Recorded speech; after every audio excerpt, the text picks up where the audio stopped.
اس لیے کہ قیامت تک کے لیے بات یہ اصول قرآن حدیث میں بھرا ہوا ہے کہ سمت کے بعد والے ہدایت پر آ نہیں سکتے جب تک وہ نہ کریں جو محمد صلی اللہ علیہ وسلم اور آپ کے صحابہ نے کیا ہے. آپ اس کے خلاف دلیل لائیے کہیں سے. قرآن نے فیصلہ کر دیا ہے ان تطیعوہ تہتدوا، اگر تم نبی کی اطاعت پر ہو تو ہدایت پر ہو. لیکن آپ کا خیال یہ ہے کہ بھائی دین کی بات کے پھیلانے پہنچانے کے لیے کوئی نقل حرکت ہی ضروری نہیں ہے، اور بھی طریقے ہیں. ہم آج کرنا چاہتے ہیں کہ ایمان کی تکمیل کا یہ بنیادی سبب ہے جس کو امام بخاری بیان فرما رہے ہیں. اگلی بات یہ ہے کہ کیونکہ مسجد سے باہر کے سارے ماحول میں اللہ کے غیر سے ہونا بولا جاتا ہے، اللہ کے غیر سے ہونا دیکھا جاتا ہے، اللہ کے غیر سے ہونا سنا جاتا ہے، اس ماحول سے نکالے بغیر اللہ کی ذات سے ہونا سمجھ نہیں آئے گا. آپ وزیر کوٹھی میں جائیں گے، وزیر وزارت کی کا تاثر دل میں پیدا ہوگا. آپ کسی مالدار کوٹھی میں جائیں گے، اس کی مالیت کا تاثر دل میں پیدا ہوگا.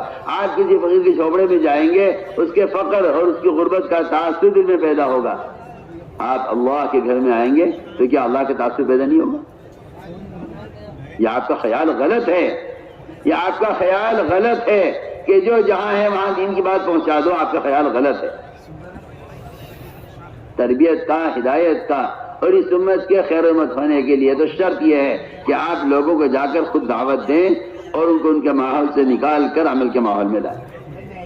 اس امت کے خیر امت ہونے کے لیے شرط ہے. میں ابو ہریرہ رضی اللہ عنہ کا قول نقل کر رہا ہوں، اگر آپ کو اس میں ایسے شک ہے یا انکار ہے تو آپ سن لیجیے کان کھول کر کہ ابو ہریرہ فرماتے رضی اللہ تعالیٰ عنہ تم اس وقت تک خیر امت نہیں ہو سکتے جب تک تم لوگوں کو دعوت دے کر ان کو ان کے ماحول سے نکال کر مسجد کے ماحول میں نہ لاؤ. تم خیر امت نہیں ہو سکتے. پڑھیے آپ حضرت ابو ہریرہ کا قول پڑھیے، آپ کو پتہ چلے گا. آپ ان گندے موبائلوں سے دین کی باتوں کی اشاعت کرنے کو تبلیغ سمجھتے ہیں نا. ابھی آپ نے حدیث سنی ہے منتخب حدیث میں بلغوا عنی ولو آیا. اس کا مطلب ہی یہی ہے کہ آپ خود جا کر پہنچائیں. بلغ نہ کتاب کو کہتے ہیں، نہ رسالے کو کہتے ہیں، نہ موبائل کو کہتے ہیں، نہ اخبار کو کہتے ہیں، نہ پمفلیٹ کو کہتے ہیں، کہیں کو تبلیغ نہیں کہتے. بلغ کا امر مومن کے لیے ہے، جس طرح نماز کا امر مومن کے لیے ہے. آپ خود نماز پڑھیے، اس طرح ہے کہ آپ خود جا کر دعوت دیجیے. خود جا کر دعوت دیے بغیر ذمہ داری ادا نہیں ہوگی. ہم بہت اہم بات کر رہے ہیں. کیوں؟ اس لیے کہ نفع تذکیر میں ہے.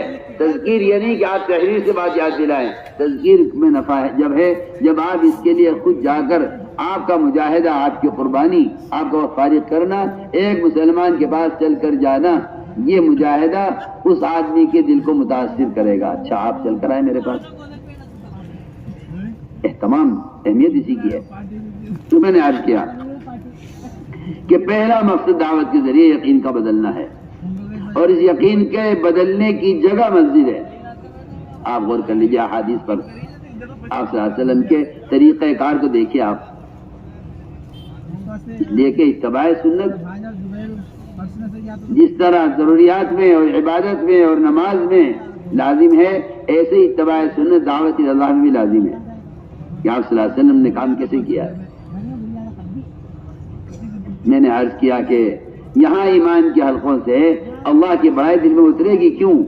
اس کی وجہ یہ ہے کہ جس ماحول میں ہمارا وقت گزر رہا ہے باہر، وہاں کفر شرک کا ماحول ہے، وہاں اللہ کے غیر سے ہونے کے یقین کا ماحول ہے.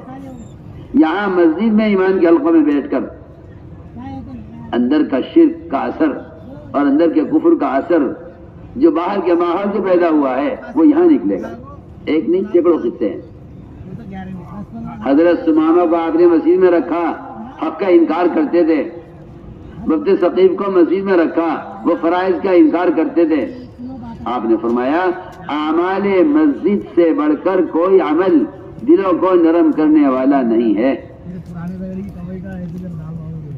آپ کا خیال یہ ہے کہ جو جہاں وہاں دین پہنچاؤ، ہم عرض کریں جو جہاں ہے اس کو وہاں سے نکال کر عمل کے ماحول میں لاؤ.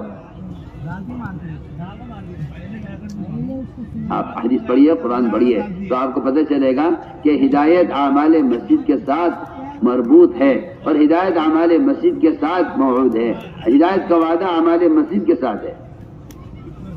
فرمایا حدیث میں بھی اور قرآن میں بھی کہ جن کو بکثرت مسجد میں آتے جاتے دیکھو ان کے مومن ہونے کی گواہی دے دو کہ متقی وہ آدمی ہے جس کا دل مسجد سے ہٹکا ہوا ہو۔ پڑھیے حدیث ہے۔ مگر آپ کا خیال یہ ہے کہ زمانہ بدل رہا ہے، کوئی نیا طریقہ لانا چاہیے، پہلے آپ نماز کا نیا طریقہ لائیے کوئی، کیا زمانہ بدل رہا ہے، لوگوں کے پاس فرصت نہیں ہے، لوگ مشغول رہتے ہیں، نماز کی 5 فرائض کے بجائے 4 کر دی جائیں اور 4 رکعت کے بجائے 2 کر دی جائیں، کیونکہ آج کل لوگ بہت مشغول ہیں۔ میں آپ سے پوچھنا چاہتا ہوں کہ جب زمانے کے بدلنے سے نماز نہیں بدل سکتی تو زمانے کے بدلنے سے دعوت کا طریقہ کیسے بدل سکتا ہے؟ سوچیے۔ اس لیے آپ صلی اللہ علیہ وسلم نے پوری قوت کے ساتھ، پوری جزم کے ساتھ اور پوری بصیرت کے ساتھ اور پورے اصرار کے ساتھ یہ فرمایا ہے کہ مسجد کے ماحول کے علاوہ اور کوئی ماحول ہدایت کا، تربیت کا، دلوں کے بدلنے کا نہیں ہے۔ پڑھیے آپ واقعات پڑھیے۔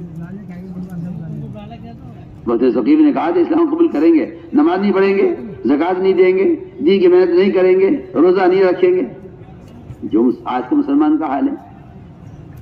جس طرح آج کا مسلمان قومیت کا اسلام چاہتا ہے، اس زمانے میں بہت ثقیف نے کہا تھا کہ ہم کلمہ تو پڑھ لیں گے، مسلمان تو ہو جائیں گے، فرائض پر عمل نہیں کریں گے۔ آپ نے فرمایا ان کے لیے خیمہ لگاؤ مسجد میں۔ کیا پڑھیے حدیث، ان کے لیے خیمہ لگاؤ مسجد میں، ان کا مستقل قیام مسجد میں ہوگا۔ میں آپ سے یقین عرض کرتا ہوں کہ اس راستے میں نکلے بغیر کسی کو مسجد میں اتنے قیام کا موقع خدا کی قسم نہیں مل سکتا۔ آپ کہاں سو رہے؟ میں قسم کھا کر کہہ رہا ہوں، گھر کے تقاضے، بچوں کے تقاضے، دکان کے تقاضے، کارخانے کے تقاضے، دفتر کے تقاضے، اس کے علاوہ آدمی کی اپنی تمام ذاتی ضروریات، یہ مسجد میں جھانک کر واپس آ جاتا ہے۔ اگر کسی بیمار سے کہہ دیا جائے کہ آپ کو 2 مہینے اسپتال میں رہنا پڑے گا اور یہ وہاں جا کے 5 منٹ واپس آ جائے کہ جی میں روزانہ 5 منٹ اسپتال کو دوں گا، کہ اس طرح علاج نہیں ہوتا۔ میں ایک مثال دے رہا ہوں۔ آپ صلی اللہ علیہ وسلم نے فرمایا ان کے لیے خیمہ لگاؤ مسجد میں اور ان کو مسلسل مسجد میں رکھو۔ دیکھو آپ نے فرمایا اعمال مسجد سے بڑھ کر دل کو نرم کرنے کا کوئی ذریعہ نہیں ہے، حدیث ہے۔ انہیں مسجد میں رکھو۔ اعمال، میں اس لیے میں کہہ رہا ہوں کہ اس خروج سے بڑھ کر عمل کے ماحول میں رہنے کا کوئی اور ذریعہ نہیں ہے۔ ہاں ہو سکتا ہے کہ آپ کبھی 10 منٹ 15 منٹ مسجد کو دے دیں، لیکن ایک لمبا وقت مسجد کے ماحول میں گزرے اور ایک لمبا وقت فرشتوں کے پروں میں گزرے، جس سے فرشتوں والی صفات اندر پیدا ہوں، اطاعت آوے، عبادت آوے، اللہ کی عظمت دل میں آوے۔ یہ جب ہوگا جب مسجد کے ماحول میں رہتے رہتے فرشتوں کے ساتھ ایک مناسبت پیدا ہو جائے۔ ورنہ آپ بچے کو مدرسے میں بٹھائیں اٹھ کے بھاگتا ہے، آپ بچے کو دکان میں بٹھائیں اٹھ کے بھاگتا ہے، کہ مناسبت نہیں ہے۔ لیکن تاجروں کے ساتھ رہتے رہتے تاجر ہو جاتا ہے۔ کیا ایک آدمی فرشتوں کے ساتھ رہ کر کیا اطاعت والا، فرمانبرداری والا اور اللہ کے تعلق والا نہیں ہو سکتا؟ مولانا صاحب کو مثال دے کر فرماتے تھے مرغی کے پروں سے اگر انڈوں میں حیات آ سکتی ہے تو فرشتوں کے پروں سے دلوں میں ہدایت کا نور کیوں نہیں آئے گا؟ مگر آپ سمجھتے ہیں کہ یہ سب ان کی باتیں ہیں اور یہ نیا طریقہ ایجاد ہوا ہے تبلیغ میں۔ ہم آپ کو بتانا چاہتے ہیں کہ آپ سب کچھ چھوڑ کر سیرت کی طرف جائیے اور دیکھیے کہ محمد صلی اللہ علیہ وسلم نے تعلیم و تربیت کے لیے کیا طریقہ اختیار کیا۔ اس لیے میں اپنی بات اس پر عرض کرنا ختم کرتا ہوں کہ سب سے پہلی صفت ایمان، اس کی تکمیل کا واحد راستہ یہی ہے کہ لوگوں کو شرک و کفر کے ماحول سے، غفلت اور گناہوں کے ماحول سے نکال کر مسجد کے ماحول میں لائیے۔ یہی ایمان کی تکمیل کا سبب ہے اور یہ گشتی ایمان کی زیادتی کا سبب ہے۔ یہ بات اللہ کی قسم کھا کر کہا جا سکتا ہے۔ اگر آپ انکار کرتے ہیں تو آپ کو کیونکہ معلوم نہیں ہے نا، آپ کو معلوم نہیں ہے نا، اس سے آپ انکار کر رہے ہیں۔ کیوں؟ اس سے ایمان کی تکمیل کیوں لازم ہے؟ تو وجہ اس کی یہ ہے کہ گشت کا موضوع امر معروف نہی منکر کی عملی محنت ہے۔ آپ کہتے ہیں امر معروف نہی منکر کا طریقہ صرف یہ نہیں ہے، آپ لکھ کر بھیجیں اوامر اور نواہی، یہ بھی اس سے بھی امر معروف ہو جائے گا. ہم کہتے ہیں نہیں ہو سکتا. علماء نے لکھا ہے امر معروف نہی منکر یہ ایک بدنی فریضہ ہے جو آپ کے بدن کے استعمال سے ادا ہو سکتا ہے.